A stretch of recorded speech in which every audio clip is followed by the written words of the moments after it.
Hello students, last lecture में हमने differentiation खत्म किया था, है ना। मैथमेटिकल टूल का एक बहुत ही इंपॉर्टेंट पार्ट होता है डिफरेंशिएशन। और डिफरेंशिएशन में हम क्या फाइंड करते हैं, स्लोप ऑफ द कर्व। किसी भी पॉइंट पे अगर फाइंड करना हो तो हम डिफरेंशिएशन dy/dx का यूज करते हैं। Is it right? तो यहां तक की बातें हमारी हो गई थी। और इसके बाद जो टॉपिक हमारा आता है उसका नाम होता है इंटीग्रेशन, जो दूसरा मैथमेटिकल पार्ट है, जो सबसे इंपॉर्टेंट है हमारे लिए। उसका क्या नाम है? इंटीग्रेशन। ठीक है ना।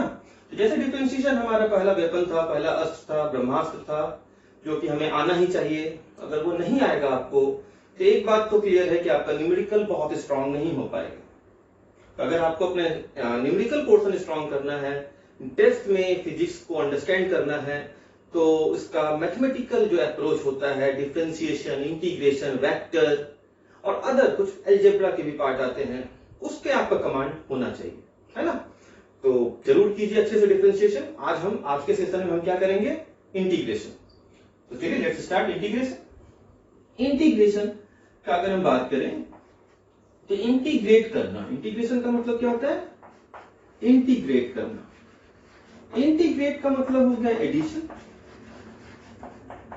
जोड़ना। अगर मैं जनरल सेंस में बात करूं तो, ठीक है ना, साधारण इंग्लिश में, क्योंकि हम साधारण अंग्रेजी हमें आती है। तो साधारण अंग्रेजी में इंटीग्रेशन का मतलब हो गया इंटीग्रेट, दैट इज एडिशन। मतलब इंटीग्रेशन में हम क्या करेंगे? हम इंटीग्रेशन में जोड़ने का काम करेंगे। क्या करेंगे? जोड़ने का। बात समझ आ रहा? जैसे कि मान लो फॉर एग्जाम्पल, एग्जाम्पल मेरे पास कोई इस तरह से एक लाइन है, ठीक है ना। ये है x इज इक्वल टू, कोई मान लो लेंथ है कुछ, ठीक है ना। और मुझे इसका लेंथ फाइंड करना है। क्या फाइंड करना है? इसका लेंथ। चलो भाई, बहुत अच्छा। कैसे फाइंड करेंगे? मेरे पास कोई स्केल भी नहीं है, कुछ भी नहीं है, तो मैं क्या करूंगा, एक छोटा सा इस तरह से छोटा सा विड्थ का, ठीक है, स्ट्रिप ले लूंगा और मान लूंगा इसका विड्थ जो है वो है dx। कितना है? dx। और सेम अमाउंट, सेम विड्थ के नंबर ऑफ स्ट्रिप्स में क्या करूंगा, कट करता जाऊंगा। Is it right? तो अगर ये भी dx है, देख ध्यान से, ये भी dx, ये भी dx, सबका सब dx। मुझे अगर इसका लेंथ लिखना होगा तो भाई मैं सिंपल मैथमेटिक्स काउंट कर लूंगा, 1 2 3 4 5 6 7 8 9, 9 इंटू dx। सही है क्या? सिंपल ऐड कर दिया ना, ऐसा लिखा, dx plus dx up to 9 times. कितने टाइम्स? 9 टाइम्स। ये कितना हो जाएगा? 9 इंटू dx। ये मिल जाएगा इसका लेंथ। अगर हमारे पास इस dx की वैल्यू हो, अगर हमारे पास dx की वैल्यू हो, मतलब अगर dx मान लो 2 सेंटीमीटर, तो लेंथ l कितना हो जाएगा? 9 इंटू 2 दैट इज 18 सेंटीमीटर। अगर dx की वैल्यू मान लेते हैं हमारे पास वो 4 सेंटीमीटर, तो ये लेंथ कितना हो जाएगा? 9 इंटू 4 दैट इज 36 सेंटीमीटर। मतलब क्या करिए, dx की वैल्यू हमें मालूम हो तो हम लेंथ निकाल सकते हैं। Is it right? लेकिन प्रॉब्लम देखो, यहां पर इंटीग्रेशन नहीं हो रहा है ना। प्रॉब्लम क्या है, क्यों हम इंटीग्रेशन की हमें जरूरत पड़ी?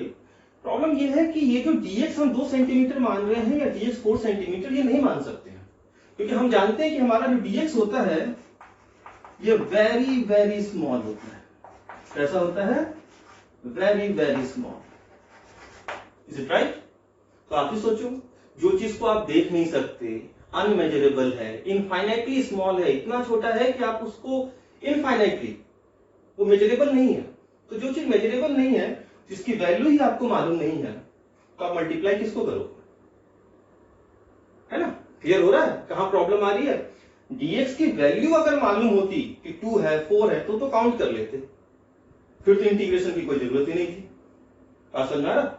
लेकिन क्योंकि हमें ये dx का वैल्यू मालूम नहीं होता, गेटिंग माय पॉइंट, तो इसे सॉल्व करने के लिए, 9 इंटू dx को सॉल्व करने के लिए जिस मैथमेटिकल टूल्स का हम यूज करते हैं या जिस मैथमेटिकल कॉन्सेप्ट का हम यूज करते हैं, उसका नाम है इंटीग्रेशन। उसका नाम है इंटीग्रेशन। और ध्यान से देखो ये हम कर क्या रहे हैं, अगर मैं इसको इंटीग्रेट करूं, इंटीग्रेशन का सिंबल जो होता है वो ऐसा होता है, ठीक है ना। तो हम बाद में करेंगे थोड़ा थोड़ा, फिलहाल तो अगर मान लो मैं इसको इस तरह से लिखूं इंटीग्रेशन ऑफ 9 इंटू dx, तो ये हमें क्या देगा, इसका लेंथ देगा, जो रूल होता है अकॉर्डिंग टू द रूल की हम स्टडी करेंगे, ठीक है। तो बेसिकली इंटीग्रेशन ऑफ 9 dx जो है वो हो क्या रहा है, बेसिकली dx प्लस dx का 9 टाइम्स क्या है, एडिशन है। dx प्लस dx का क्या है, 9 टाइम्स एडिशन है। इसका मतलब इंटीग्रेशन का बेसिक मतलब अगर कोई आपसे पूछे व्हाट इज इंटीग्रेशन, भाई मैं सिंपल सी बात बोलूंगा, integration is a process of addition. Integration is a process of addition. पहला पॉइंट क्लियर हुआ। Definition, what is integration, so integration is the process of addition. जोड़ने का जो प्रोसेस है, ये एक तरह का मेथड है जिसमें कि हम जोड़ने का काम करते हैं। पहला डेफिनेशन क्लियर, यहां तक नोट डाउन कीजिए, ठीक है।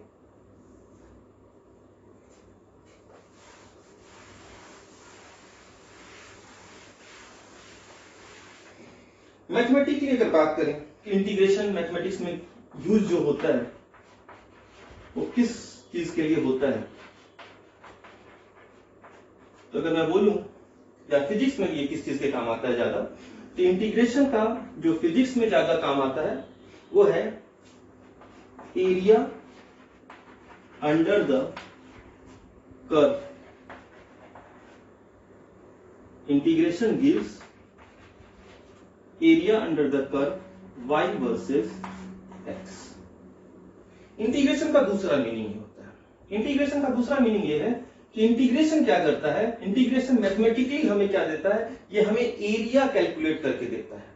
क्या कैलकुलेट करके देता है, एरिया। वैसे ये वॉल्यूम भी कैलकुलेट करके देता है, और अभी आपको एग्जांपल दिया था ये लेंथ भी कैलकुलेट करके देता है, ठीक है ना। लेकिन ऐसा बोला जाता है, तो एक डेफिनेशन हम लिखते हैं, area gives, sorry integration gives what, integration gives area under the curve. समझते हैं, ठीक है। मान लेते हैं हमारे पास एक लाइन है y is equal to 4, y is equal to 4 का एक लाइन है। देखो ध्यान से, ये हमने y लिया, ये हमने x लिया, ठीक है, x एक्सिस, और y इज इक्वल टू 4 मान लेते हैं, ये पॉइंट है y इज इक्वल टू 4 का। तो y इज इक्वल टू 4 का जो लाइन होगा वो पैरेलल टू x एक्सिस होगा कुछ इस तरह से। और मान लेते हैं कि आपको दिया ये है x इज इक्वल टू 0 का पोजीशन, और ये मान लेते हैं ये x इज इक्वल टू 10 का पोजीशन है, ठीक है ना। आपसे बोला कि भाई मुझे इसका एरिया बताओ, एरिया अंडर द कर्व बताओ।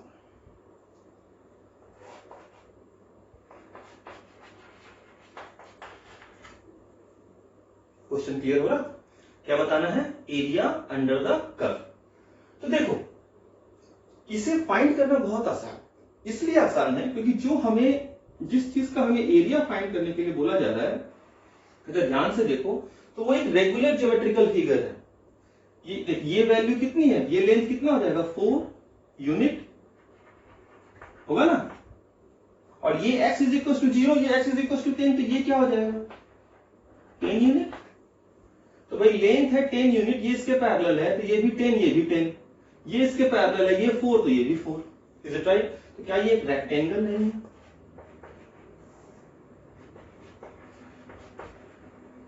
क्योंकि रेक्टेंगल का एरिया क्या होता है, ये तो सबको मालूम है, length into width. Is it right.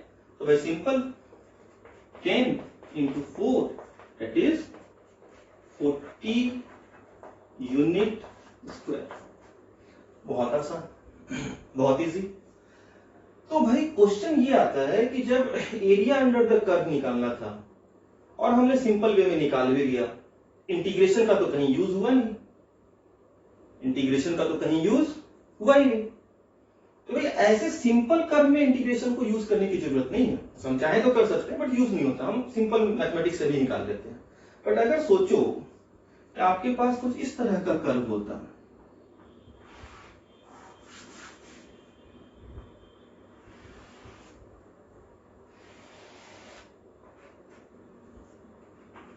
y versus x में कुछ इस तरह का कर्व, थोड़ा लंबा लेते हैं, ठीक है। ऐसा कुछ कर्व होता। पॉइंट क्लियर हो ना?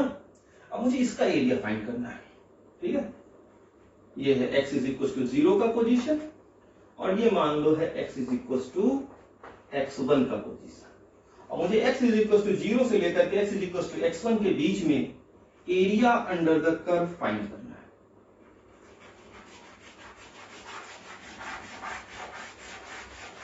ये वाला जो एरिया है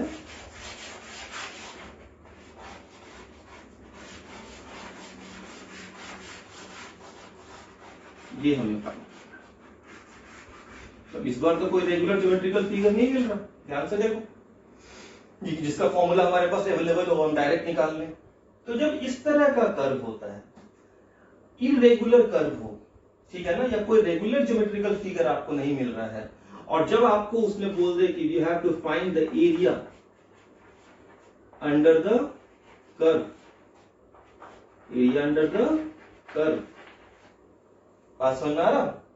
तो उसे निकालने के लिए हम जिस मेथड को यूज करते हैं वो मेथड होता है इंटीग्रेशन। और कैसे करते हैं वो समझते हैं, ठीक है? तो मैं क्या करता हूं, एक छोटा सा स्ट्रिप ले लेता हूं, देखो dx लेंथ, कितने लेंथ का? dx लेंथ, ठीक है? और इसका y में जो पोजीशन होगा ऑब्वियसली बात ये लेंथ होगा कुछ, है ना, कुछ तो होगा इधर से, ये मान लेते हैं y1, ठीक है? तो अगर मैं बोलूं कि इसका एरिया कितना, तो यही होगा इसका एरिया, देखिए ध्यान से,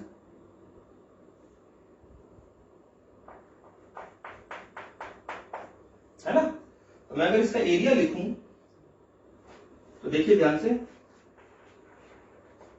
ये हो जाएगा y1 इंटू dx, सही है क्या?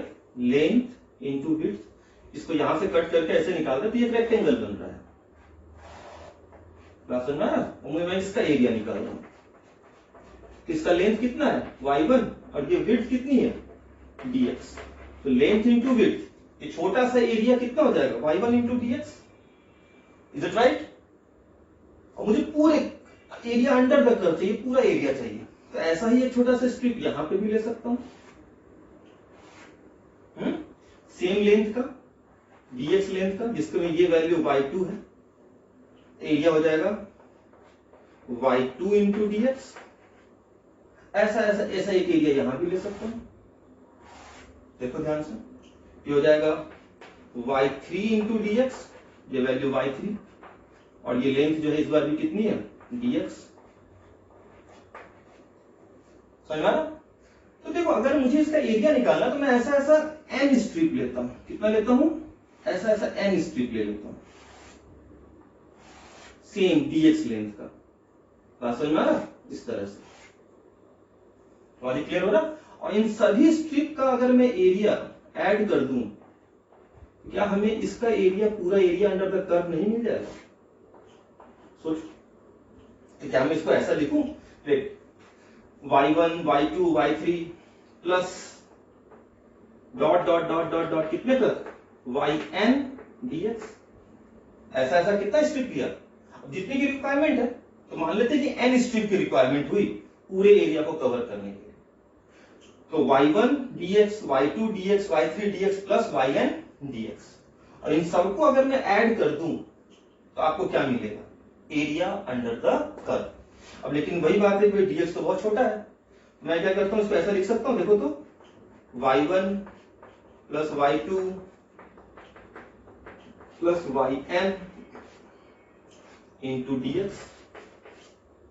ये dx तो हमने सेम लेंथ का लिया था हर जगह, तो dx कॉमन आ जाएगा।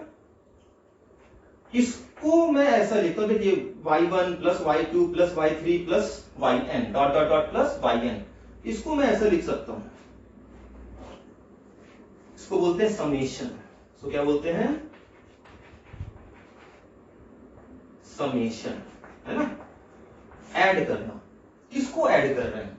तो भाई ये जो dx है ये y और dx को ऐड कर रहे हैं, लेकिन ध्यान से देखिए y की वैल्यू कांस्टेंट तो है नहीं, ये तो चेंज हो रहा है, कभी y1 है, कभी y2 है, कभी y3 है, कभी yn है। इसको लिखता हूं yn dx। क्या लिखता हूं? yn dx, जहां की n जो है वो चेंज हो रहा है कहां से कहां तक? n इज इक्वल टू 1 से n is equal to n तक, गेटिंग माय पॉइंट? तो n is equal to 1 to n is equal to n, this is yn dx। यहां तक ये साइड तो हो ही गया होगा ना, तो इसको मिटाता हूं। देखो इसका मतलब ये होता है कि जब n की वैल्यू 1 है, देख जब n की वैल्यू 1 है, ये हो जाएगा y1 into dx summation, summation का मतलब होता है प्लस, फिर n की वैल्यू क्या हो जाएगी 2, तो y2 dx समेशन, समेशन का मतलब प्लस, फिर n इज इक्वल टू 3, फिर n इज इक्वल टू 4, तो यहां से हम वापस यहां पहुंच सकते हैं। इसका मतलब ये क्या दे रहा है, ये एरिया अंडर द कर्व दे रहा है, summation of n is equal to 1 to n is equal to m yn dx। ये इतने बड़े स्टेटमेंट को लिखने का तरीका है छोटे टर्म में। चलो भाई ठीक है, एरिया अंडर द कर्व मिल गया, बट प्रॉब्लम ये है कि अभी भी इंटीग्रेशन नहीं आया, अभी भी इंटीग्रेशन नहीं आया। भाई इसको तो मैं सॉल्व कर लूंगा, आंसर दे दूंगा। तो देखो होता है क्या, समझो इसके बाद अगर हम इस स्ट्रिप की बात करें, ठीक है, इस स्ट्रिप की बात करते हैं, तो ध्यान से देखिए कंप्लीट रेक्टेंगल नहीं है ना, इसमें ये वाला जो ये रेक्टेंगल है, ठीक है, ये वाला जो एरिया है ये कैलकुलेटेड नहीं है, बात समझ में आ रहा? इस वाले में भी देखिए छोटा सा एरिया कैलकुलेटेड नहीं है, हर एक स्ट्रिप में एक छोटा सा एरिया होगा जो भी कैलकुलेटेड नहीं होगा सब में, क्योंकि परफेक्ट तो रेक्टेंगल बन ही नहीं सकता ना, बात समझ में आ रहा? क्योंकि ये तो जिगजैग कर्व है, तो जब ऐसा कर्व हो और रेक्टेंगल चूंकि परफेक्ट नहीं बन रहा, ठीक है ना, तो इस साइन को हम रिप्लेस करते हैं इंटीग्रेशन के साइन से, ठीक है, और वही y dx, ठीक है ना, इसको बोला जाता है इंटीग्रेशन ऑफ y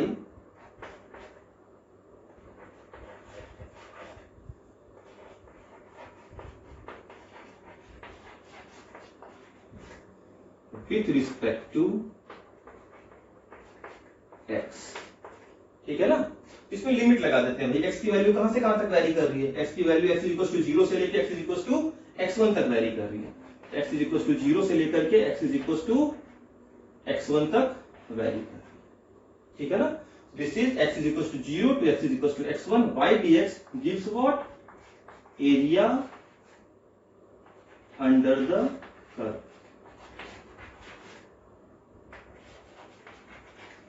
ठीक है ना। ये जो है ना, इसमें ये दिक्कत है कि ये जो साइन है ये परफेक्टली इस रेक्टेंगल को कैलकुलेट करता है, तो ये तो ओरिजिनल एरिया कभी देगा ही नहीं, क्योंकि जब हम इसको कैलकुलेट करेंगे तो ये वाला एरिया हर बार छूटता चला जाएगा, समझ में आ रहा?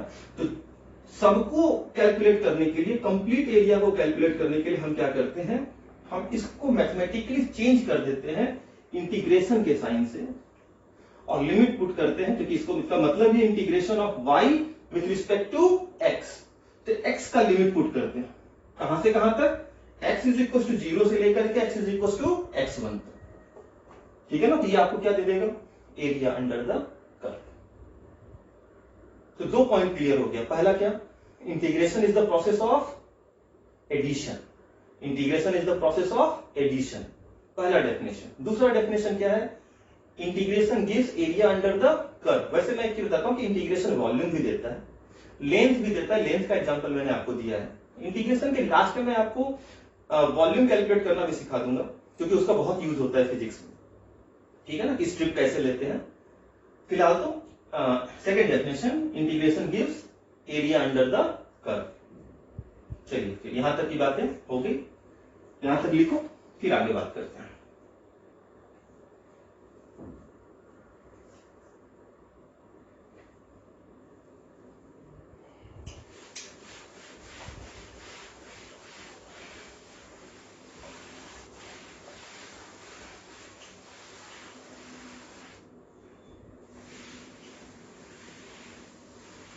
अब देखो डिफरेंशिएशन का मतलब क्या होता, डिफरेंशिएशन का मतलब था टू फाइंड द स्लोप, है ना, at any point of a given curve.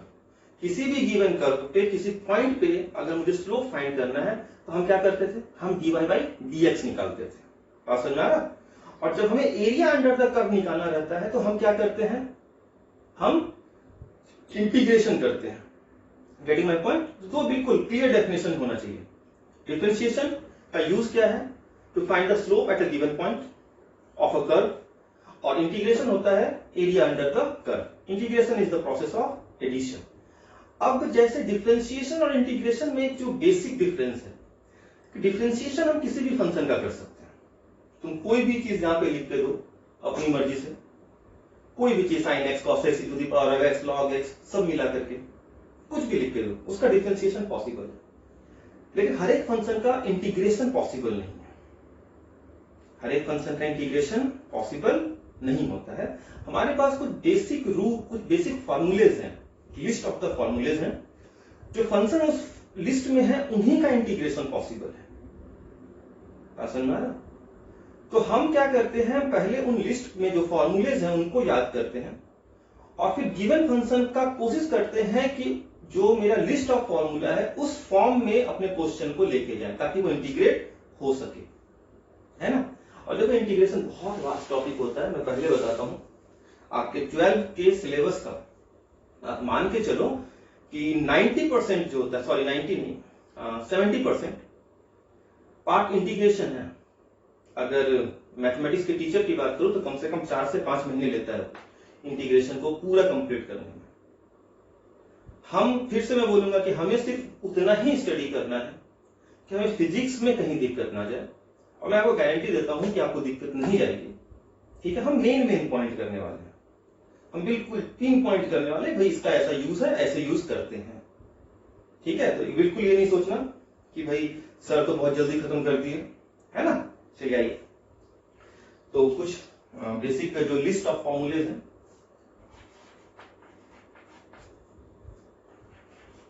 उसको समझने की कोशिश करते हैं।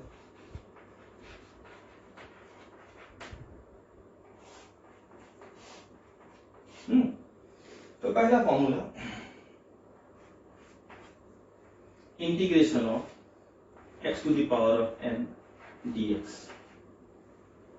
Integration of x to the power of n dx, इसका इंटीग्रेशन होता है x to the power of n plus 1 upon n plus 1 plus c। ठीक है, ये c एक टर्म है, कांस्टेंट टर्म होता है, इसको कांस्टेंट बोले जाते हैं, जो हर एक इंटीग्रेशन के साथ ऐड होता है। ठीक है, इनडेफिनिट इंटीग्रेशन जिसमें लिमिट की यूज नहीं होती है, ठीक है ना, वो करेंगे, उसमें c का ज्यादा इंपॉर्टेंट नहीं होता, लेकिन डेफिनेट में उसका इंपॉर्टेंस बढ़ जाता है। I x to the power of n dx is equal to x to the power of n plus 1 upon n plus 1 plus c। ठीक है, तो पहला फॉर्मूला। अब थोड़ा ध्यान से देखो, तो ये वाला जो टर्म है, ठीक है ना, अब इसको एक बार मैं बोलता हूं, इसको डिफरेंशिएट करो। क्या करो इसको, तुम्हें एक रूल और समझ में आएगा, फॉर्मूला आसान करना इजी जाएगा।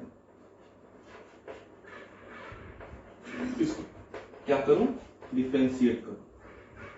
ठीक है, मतलब x to the power of n plus 1 upon n plus 1 को क्या करना है, डिफरेंशिएट करना है। क्लियर हो रहा?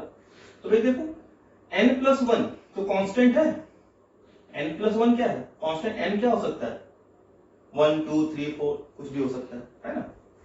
तो ये n प्लस 1 तो बाहर हो जाएगा, और मैं लिखूंगा d by D x of x to the power of n plus 1, ऐसा लिख सकता हूं, तो मुझे इसी को डिफरेंशिएट करना है। अगर मैं इसको डिफरेंशिएट करूंगा तो ध्यान से देखो, 1 बाई n प्लस 1, और इसका डिफरेंशिएशन का देखो, फॉर्मूला था x to the power of n का जो डिफरेंशिएशन था बच्चा, अगर आपने याद किया है तो डिफरेंशिएशन था nx to the power of n minus 1, है ना। यहां पर ये हो जाएगा n plus 1 into x to the power of n plus 1 minus 1, 1 से 1 कैंसिल आउट, n प्लस 1 से n प्लस 1 कैंसिल आउट, आपके पास आया क्या, x to the power of n। इसका मतलब क्या है, समझ में आया मैं क्या बताना चाहता हूं, समझिए फिर से। तो ये फॉर्मूला है, अगर हमारे पास x to the power of n का फंक्शन होगा और उसे मुझे इंटीग्रेट करना है dx के रिस्पेक्ट में, तो उसका इंटीग्रेशन होता है x to the power of n plus 1 upon n plus 1 plus c। Clear? अब थोड़ा इस फॉर्मूले को समझते हैं। तो ये रिजल्ट दे रहा है ये, ठीक है ना। मैं क्या बोल रहा हूं कि इस रिजल्ट को डिफरेंशिएट करके देखो, है ना। तो तो ठीक है, देखते हैं। तो n+1 कांस्टेंट तो बाहर ले लिया, इसको डिफरेंशिएट किया। डिफरेंशिएट करने पे जो हमें आंसर आया वो आया x⁴n, जिसका कि हमने इंटीग्रेट करके आया था। मतलब कि इसको इंटीग्रेट किया था तो ये मिला, और इसे डिफरेंशिएट किया तो ये मिला। इंटीग्रेट किया तो ये मिला, डिफरेंशिएट किया तो वापस से वही चीज मिल गई, है ना। तो ये मैथमेटिक्स का एक बहुत ही क्या बोल सकते हैं, डीप रूट आपको समझ में आएगा। बिल्कुल अंदर की बात है कि भाई क्या मैं ऐसा बोल सकता हूं, integration is the reverse process of differentiation. किसी चीज का अगर मैं डिफरेंशिएशन करूं तो जो चीज मिलेगा हमें रिजल्ट में, उसी का इंटीग्रेट कर दूं तो वापस से डिफरेंशिएशन वाला टर्म मिल जाता है। तो क्या यहां से मैं एक छोटा सा पॉइंट दिमाग में रख सकता हूं, सबसे इंपॉर्टेंट पॉइंट, और ये डेफिनेशन है, तीसरा डेफिनेशन। इसके बेस पे ही आप याद करोगे सारे लिस्ट ऑफ फॉर्मूलेस को। बड़ा काम का चीज है, ध्यान से समझना कि जिसको मैंने इंटीग्रेट किया, जिस फंक्शन को इंटीग्रेट किया तो जो हमें टर्म मिला, ठीक है ना, उसे वापस से डिफरेंशिएट किया तो हमें फिर से वो इंटीग्रेशन वाला टर्म मिल गया। मतलब integration is the reverse process of what, differentiation. तो सबसे इंपॉर्टेंट टर्म मैं लिख सकता हूं, integration is the reverse process of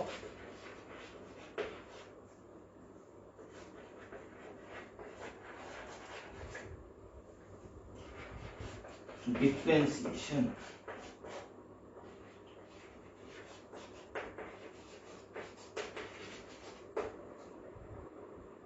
next देखते हैं, है ना। मान लेते हैं तुम्हारे पास इसका सिंपल सा इंटीग्रेशन करता हूं, x⁴ dx, है ना। कितना हो जाएगा, x⁴ + 1/4 + 1 + c, that is x⁵ / 5 + c। Simple. मान लो आपको मैंने दिया इंटीग्रेशन ऑफ 1/x² dx, ठीक है। देखो ये 1/x² है, कितना है, 1/x²। तो क्या मैं इसको ऐसा लिख सकता हूं, इंटीग्रेशन ऑफ x⁻² dx। इसको डिनोमिनेटर में है x², इसको ऊपर लेके जाएंगे तो क्या हो जाएगा, x⁻²। x⁻² dx, n की जगह पे क्या है, -2, n की जगह पे क्या है, -2, है ना। ये अपना हो जाएगा x⁻² + 1, सही है क्या, डिवाइड बाई -2 + 1 + c। ये कांस्टेंट हम हर बार जोड़ते हैं इंटीग्रेशन के साथ। तो x⁻³ x⁻²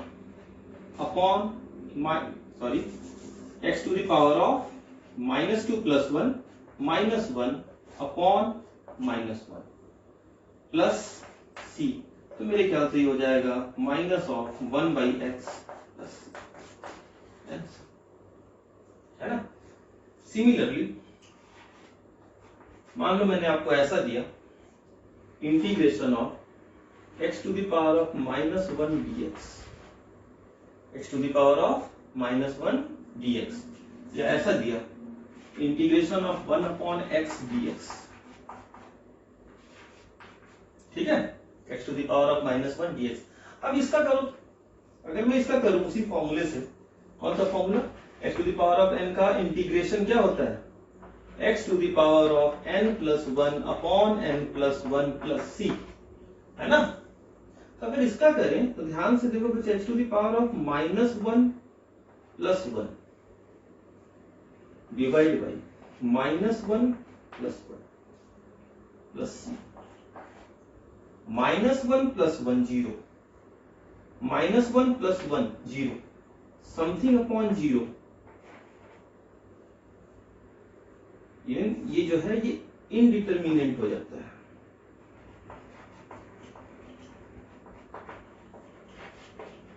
है ना। तो ये एक एक्सेप्शनल केस होता है। क्या होता है? Exceptional case. ये वाला जो फॉर्मूला होता है x to the power of n का integration x to the power of n plus 1 upon n plus 1 plus c, इसमें n जो है बच्चों वो -1 के इक्वल नहीं हो सकता, याद रखिए।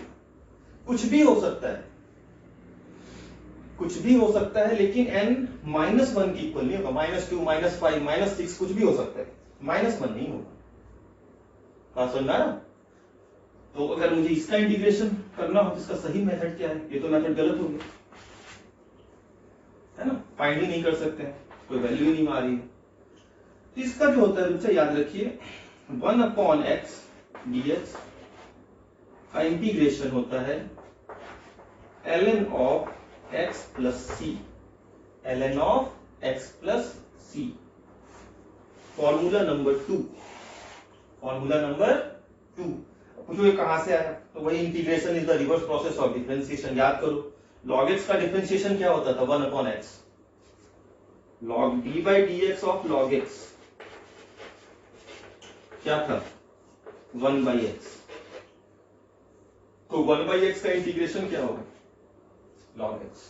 1 by x का integration ln of base e x plus c। तो याद रखिएगा कि इस फॉर्मूले का ये एक्सेप्शन होता है when n is equal to -1, तो हम ये वाला फॉर्मूला अप्लाई नहीं करते हैं, बल्कि 1 अपॉन x dx का जो इंटीग्रेशन होता है वो होता है ln of base e x plus c। ये आपका दूसरा फॉर्मूला, ठीक है। चलिए फटाफट 2 फॉर्मूलेज आपको आ गए। ये कुछ एग्जांपल्स थे पहले फॉर्मूले के, और उसी एग्जांपल से हमने क्या किया? दूसरा फॉर्मूला निकाला।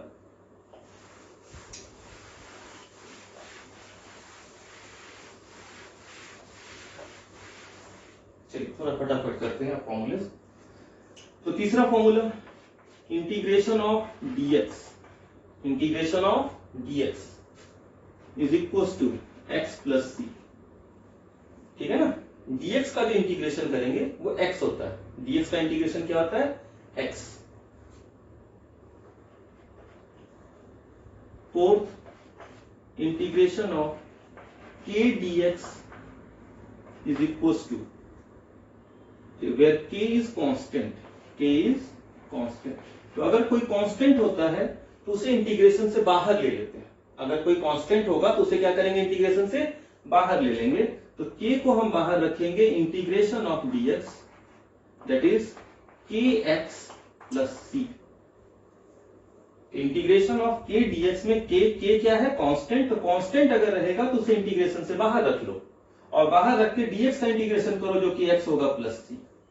चौथा पांचवा formula integration of e to the power of x dx is equal to e to the power of x plus c, ठीक है। 6 integration of sine x, integration of sine x is equal to minus of cos x plus c, ठीक है। Integration of cos x क्या हो जाएगा? Sine x plus c। देखो ये भी याद करने के लिए ऐसे दिमाग में रखो, फिर D by D x of sine x क्या होता है? Cos x। D by D x of sine x क्या होता है? Cos x। तो भाई अगर साइन x को मैं डिफरेंशिएट करूं तो क्या मिलेगा? Cos x। तो कॉस x को अगर मैं इंटीग्रेट करूं तो क्या मिलेगा? Sine x। कॉस x को अगर इंटीग्रेट करूं तो क्या मिलेगा? Sine x। अच्छा, d by D x of cos x sine x होगा माइनस साइन x, सही है क्या? cos x को डिफरेंशिएट करते हैं तो क्या होता है? Minus sine x। तो साइन x को अगर इंटीग्रेट करूंगा तो क्या आएगा? तो भाई माइनस साइन को इधर रख दिया तो क्या हो गया? Minus cos x। याद रखने का दूसरा तरीका, क्योंकि integration is the reverse process of differentiation, तो साइन x का डिफरेंशिएशन क्या हुआ? cos x। अलग अलग तरीके जो आपके दिमाग में सेट हो जाए वैसे दिमाग में रखो, क्योंकि सबसे फ्रीक्वेंट में यूज होता है ये, ठीक है ना। तो साइन एक्स का डिफरेंशिएशन क्या होता है? Cos x. तो इंटीग्रेशन ऑफ साइन एक्स क्या होगा? उसका उल्टा कर दो, minus cos x. Simple. Differentiation sine x का क्या हुआ? Cos x. इंटीग्रेशन क्या होगा? उल्टा, minus cos x. Differentiation cos x का क्या होता है? Sine x. इंटीग्रेशन जो होगा कॉस एक्स का वो क्या होगा? माइनस ऑफ, उल्टा कर दो, minus sine x that is plus sine x. तो आपको एक याद रखना है, अगर डिफरेंशिएशन के फॉर्मूले आपको याद है तो इंटीग्रेशन खुद ब खुद याद हो जाता है, अलग से मेहनत की जरूरत नहीं होती है। तो साइन एक्स का डिफरेंस इंटीग्रेशन क्या होगा? Minus cos x. Cos x का इंटीग्रेशन क्या होगा? Sine x. ये आपका लर्न याद रखने का तरीका था कि साइन एक्स का डिफरेंशिएशन कॉस एक्स, तो साइन एक्स का इंटीग्रेशन उल्टा कर दिया, minus cos x. Cos x का डिफरेंशिएशन माइनस साइन एक्स होता है, तो कॉस एक्स का इंटीग्रेशन क्या होगा? तो उसको उल्टा कर दो, माइनस था पहले से और इसको साइन एक्स को उल्टा किया तो मतलब माइनस लगा दिया, तो minus minus plus sine x. जैसे आपके दिमाग में सेट होता है, ठीक है। तो 7 फॉर्मूले हो गए। 8वां फॉर्मूला,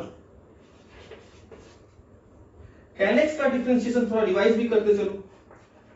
tan x का डिफरेंशिएशन क्या होता है? tan x का डिफरेंशिएशन क्या होता है? सेकेंड स्क्वायर एक्स या सेक स्क्वायर एक्स, है ना। तो integration of sec square x क्या हो जाएगा? Integration is the reverse process of differentiation. tan x का differentiation sec square x, sec square x का इंटीग्रेशन क्या हो जाएगा? tan x प्लस सी। तो बिल्कुल याद रखना चाहिए चीजें कि integration is the reverse process of differentiation, ठीक है। लिखिए यहां तक, ठीक है। 8 फॉर्मूले हो गए, जो काम के फॉर्मूले हैं हम वो कर लेंगे। तो सेक स्क्वायर एक्स हो गया।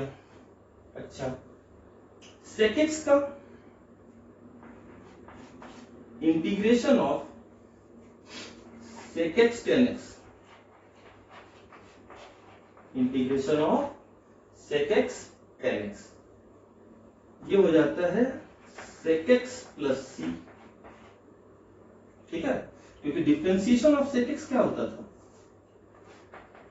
डिफरेंशिएशन ऑफ सेक एक्स जो होता था वो होता था सेक एक्स टेन एक्स। तो सेक एक्स टेन एक्स का इंटीग्रेशन क्या हो जाएगा? सेक एक्स प्लस सी। लॉजिक क्लियर है क्या? Similarly integration of cosec x, similarly integration of cosec x cot x क्या हो जाएगा? माइनस ऑफ cosec x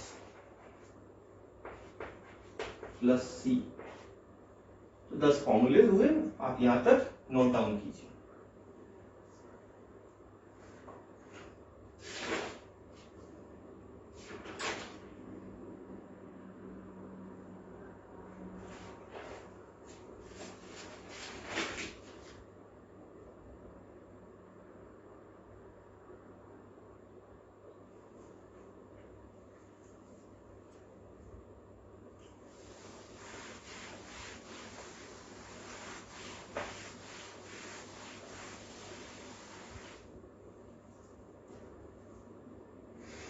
चलिए कुछ रूल्स कर लेते हैं फटाफट। रूल्स ऑफ इंटीग्रेशन,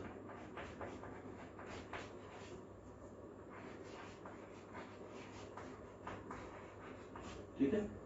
पहला एडिशन रूल,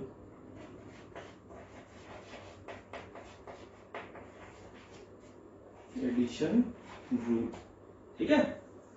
तो देखो एडिशन रूल में सीधा न्यूमेरिकल से ही करते हैं, ठीक है। क्या इतना करना, समझदार हो आप लोग काफी। Integration of 4x square plus sine x, 4x square plus sine x dx, 4x square plus sine x dx।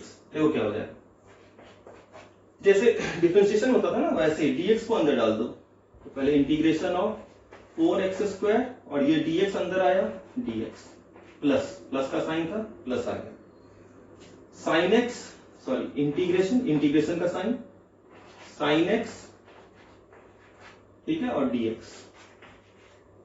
Clear है?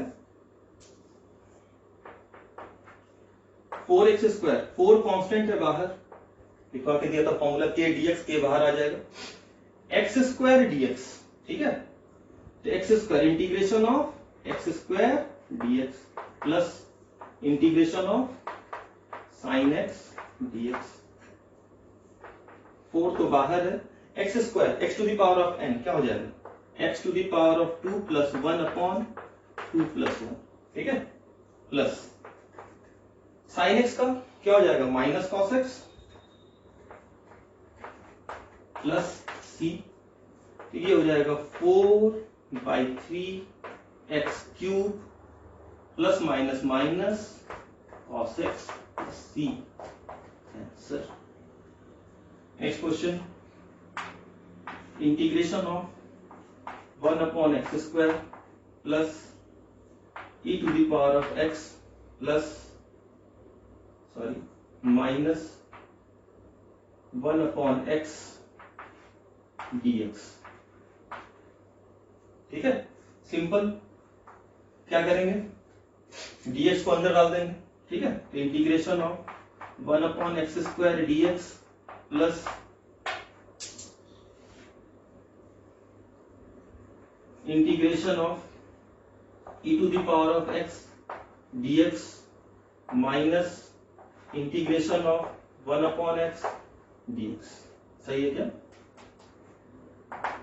बोला था x to the power of n plus n के फॉर्मूले में जो एक्सेप्शन था वो था x to the power of, वो एक्सेप्शन क्या था, when n is not equal to -1। तो भाई ये तो x to the power of 2 है, इसका क्या हो जाएगा, इसको लिख सकता हूं क्या, x to the power of -2 dx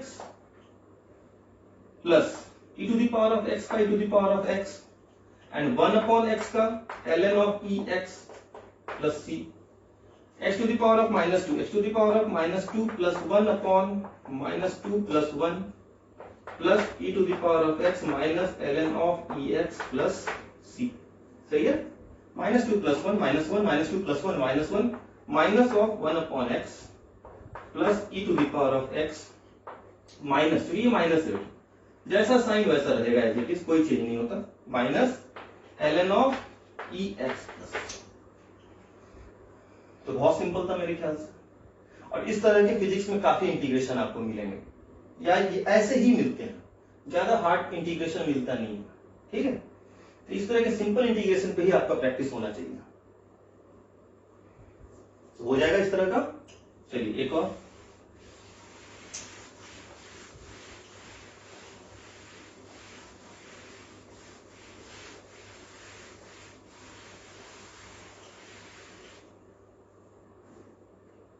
एक आपके लिए,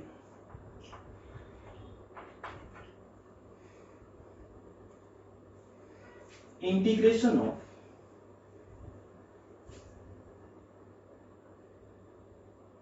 sign 2x, integration of sine 2x dx, integration of sine 2x dx।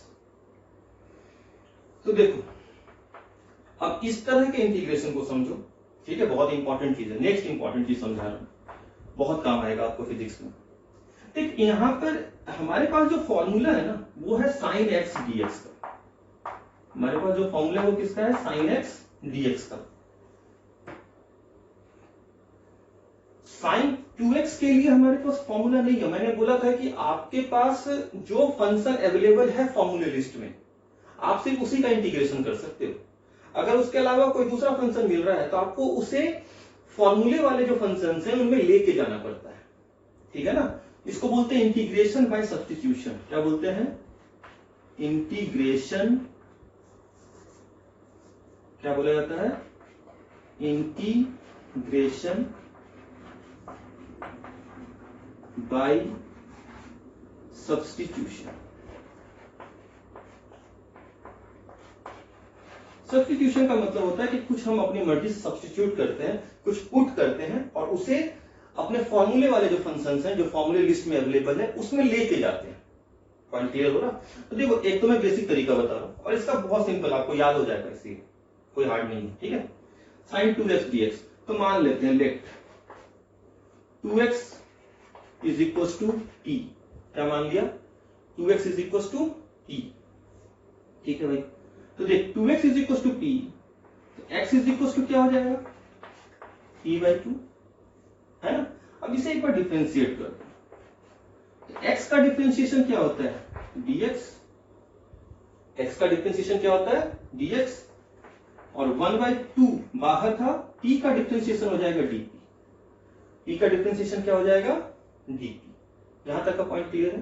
ये बिल्कुल बेसिक तरीका है, बुकिश मेथड, हम तो ट्रिक से करेंगे हर बार, लेकिन हम दोनों सीखेंगे। अब हम क्या करते हैं, अब इसे पुट करते हैं। तो हमने क्या माना था 2x is equal to t, तो हम इसे सब्स्टिट्यूट करेंगे इसमें।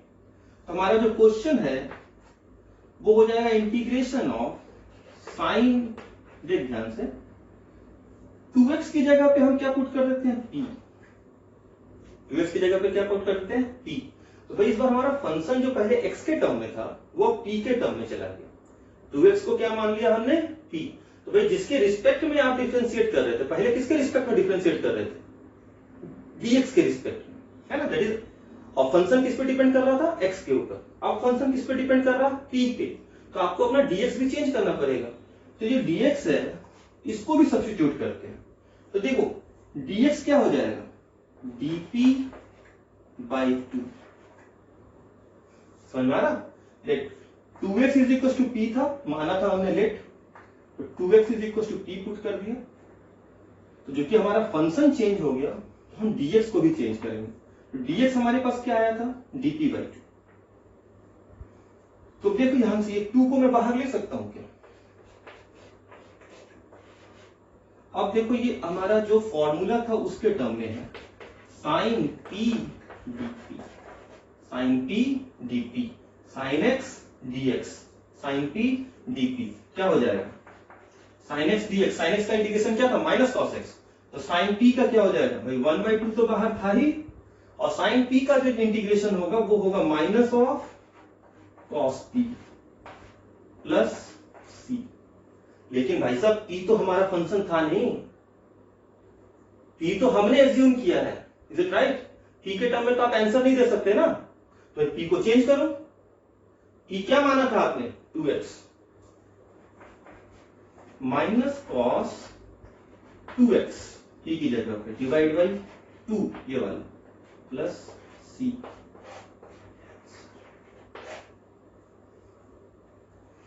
लॉजिक क्लियर हुआ। ये था साइन 2x dx का। अब देखो ध्यान से सोचो थोड़ा सा, साइन 2x dx में अगर आपको याद रखना हो इसे थोड़ा ट्रिक की तरह, तो फंक्शन के साथ अगर कुछ मल्टीप्लाई होता है, ठीक है ना, कुछ मल्टीप्लाई होता है तो वो बाहर आके डिवाइड में चला जाता है, वो बाहर आके क्या हो जाता है, डिवाइड में चला जाता है। समझ में आ रहा? चलो लिखो, नेक्स्ट करते हैं, ट्रिक समझाता हूं।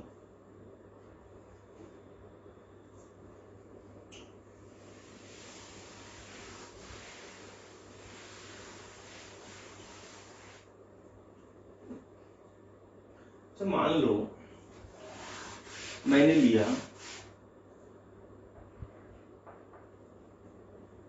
Integration of e to the power of 2x dx। देखो तो फिर से देखो, इस बार 2 क्या है, x के साथ मल्टीप्लाई में है, तो मैं इसका डायरेक्ट आंसर दूंगा। देखो क्योंकि 2 मल्टीप्लाई में है ना, 2 मल्टीप्लाई में है, इसको डिवाइड में डाल दो, ठीक है ना, और इसका इंटीग्रेशन कर दो, तो e to the power of 2x, e to the power of x का इंटीग्रेशन क्या होता है, e to the power of x, e to the power of 2x का भी क्या हो गया, e to the power of 2x, ठीक है, प्लस जो जैसा है वैसा ही इंटीग्रेट कर दो, बस अगर मल्टीप्लाई में है तो उसे डिवाइड में डाल दो। लॉजिक क्लियर है क्या?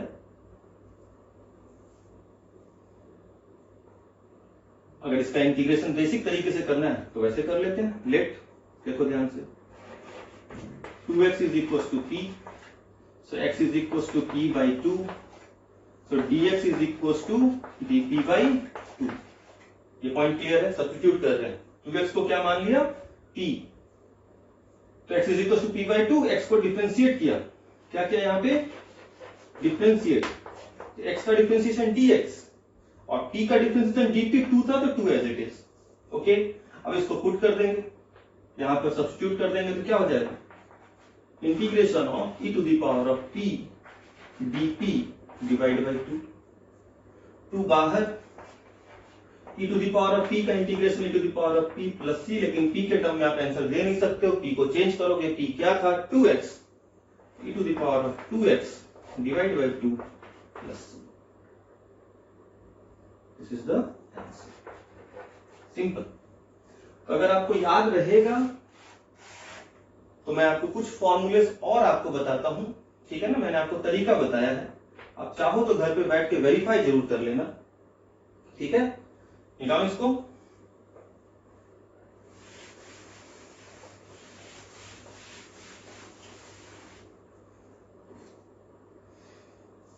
मतलब कि integration of sine 2x sine kx dx क्या हो जाएगा? 1/k minus cos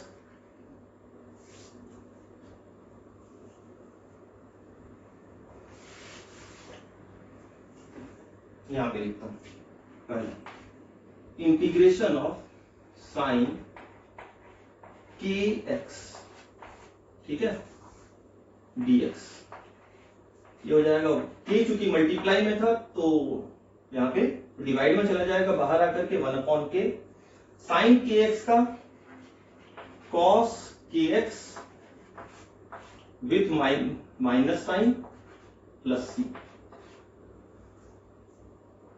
logic clear? Integration of cos kx dx क्या हो जाएगा? 1/k cos kx का sine kx plus c. Integration of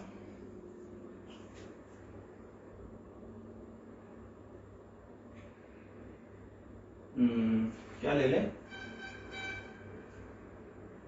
e to the power of kx 1/k e to the power of kx plus c, ठीक है? तो इस तरह से हम सब्स्टिट्यूट करते हैं. आप चाहो तो ये 3 फॉर्मूलेज लर्न कर सकते हो क्योंकि आपके काम आ जाएगा.